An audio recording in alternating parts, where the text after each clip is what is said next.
जय हिंद। Welcome to Insas ICS academy private limited English grammar vocational voice assistant rank.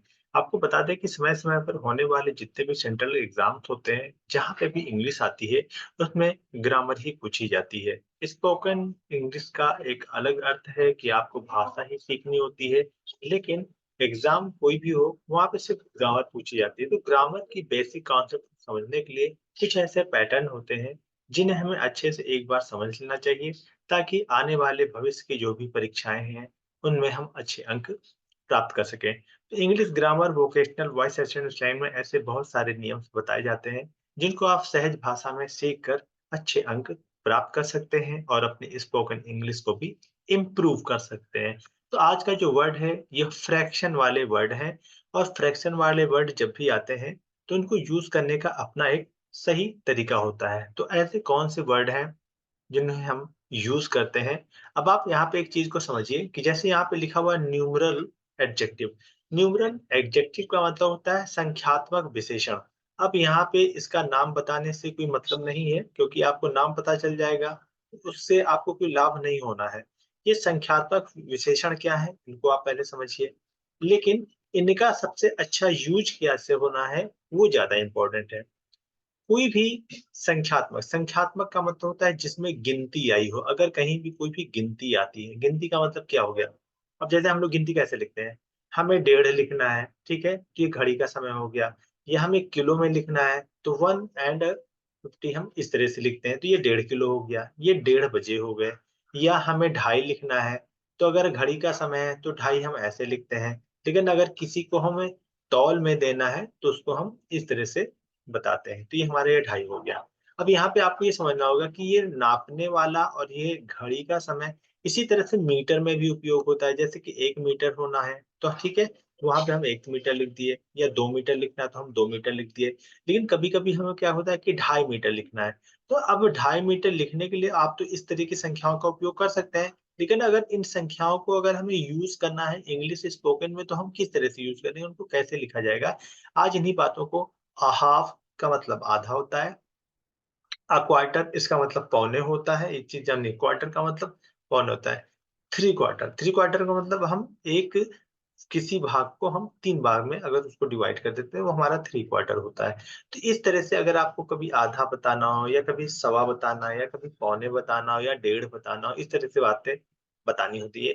जैसे आधा आपको बोलना है तो हिंदी में तो आप आधा लिख देंगे, इंग्लिश में हाफ बोल देंगे।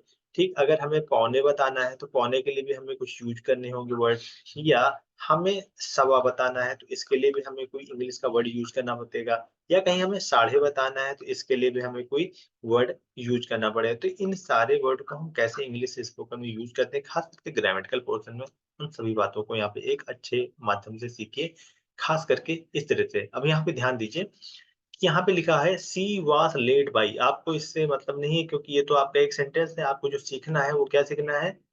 2 आवर्स एंड अ हाफ। एक चीज़ हमेशा याद रखिएगा, जब कभी भी हमें कोई चीज़ बतानी होती है, वो चाहे संख्या में बतानी हो, किलो में बतानी हो, मीटर में बतानी हो, लीटर में बतानी हो, पौने में, सवा में, साढ़े में, आधे में, कुछ भी बताना हो, हमेशा पूरी संख्याओं को हम पहले लिखते हैं। जैसे 2 आवर्स मतलब इसका मतलब क्या हो गया? 2 घंटे हो गए। क्या हो गए? 2 घंटे। तो ये पहले हो गया।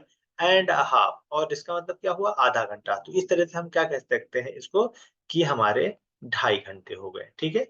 तो जो आधा होता है इसको एंड के साथ ही जोड़ा जाएगा। जब भी आधा हमें जोड़ना होता है, पौने जोड़ना होगा, आधा जोड़ना होगा, पौने जोड़ना होगा, सवा जोड़ना होगा, साढ़े जोड़ना होगा। मतलब कोई भी हाफ हो, क्वार्टर हो, थ्री क्वार्टर हो, इस तरह से कोई भी चीज़ जोड़नी होती है तो उसको and half, and quarter, and three quarter, इस तरह से हम इसको यूज़ करते हैं।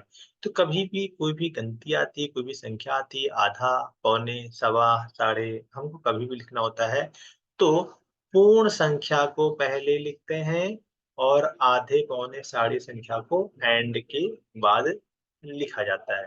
ठीक है, यहाँ पे देखिए शी गेव मी 1 रूपी। जो हमारी पूर्ण संख्या होती है उसको ऐसे लिखते हैं, और जो आधी अधूरी संख्या होती है उनको हम एंड के साथ जोड़ के लिखते हैं। ये हो गया। एक सेंटेंस और देखते हैं, यहाँ पे देखिए आई हैव रिटन 3 चैप्टर्स। जो हमारी पूर्ण संख्याएँ हैं, उनको हम पहले लिखेंगे और जो हमारी अपूर्ण संख्याएँ जो आधी हैं, अधूरी हैं, पौने हैं, साढ़े हैं, सवा है, इनको हम एंड के साथ जोड़कर लिखते हैं।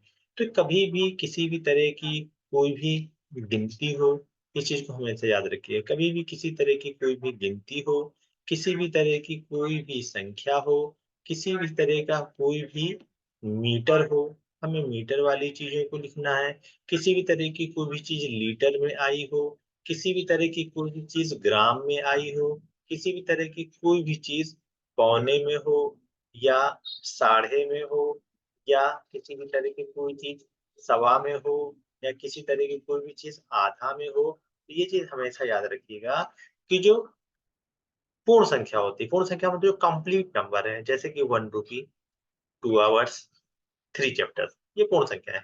तो पूर्ण संख्याओं का मतलब ये है जो कंप्लीट नंबर होते हैं, उनको हम पहले लिखते हैं और जो हमारे हाफ होते हैं, जो हमारी गिनती संख्या मीटर, लीटर है, इसको हम पूर्ण संख्याओं में लिख लेंगे और जो पौने हैं, साढ़े हैं, सवा है, आधा है, इनको हम एंड के साथ ही हमेशा जोड़कर लिखते हैं, एंड के साथ ही हमेशा जोड़कर लिखते हैं, एंड के साथ ही हमेशा जोड़कर लिखते हैं।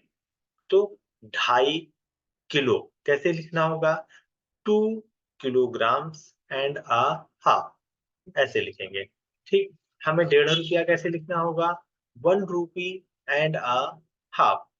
हमें 3.5 अध्याय कैसे लिखना होगा? 3 chapters and a half। तो यहाँ पे जो कंप्लीट नंबर होंगे, उनको डायरेक्ट लिखा जाता है। बाकी जो हमारे हाफ होते हैं, क्वार्टर होते हैं, उनको हमेशा एंड के साथ ही जोड़ के लिखा जाता है। तो इस तरह की जो संख्याएँ होती हैं, उनसे हमें अच्छे अंक भी प्राप्त हो जाएँगे और कभी भी हमसे कोई भी गलतियाँ नहीं होंगी। English grammar, vocational, voice accent and slang में यहीं तक। मिलते हैं नेक्स्ट सेगमेंट में नए तथ्य और नए विश्लेषणों के साथ। तब तक के लिए इंसात आईसीएस एकेडमी प्राइवेट लिमिटेड की तरफ से जय हिंद, जय भारत।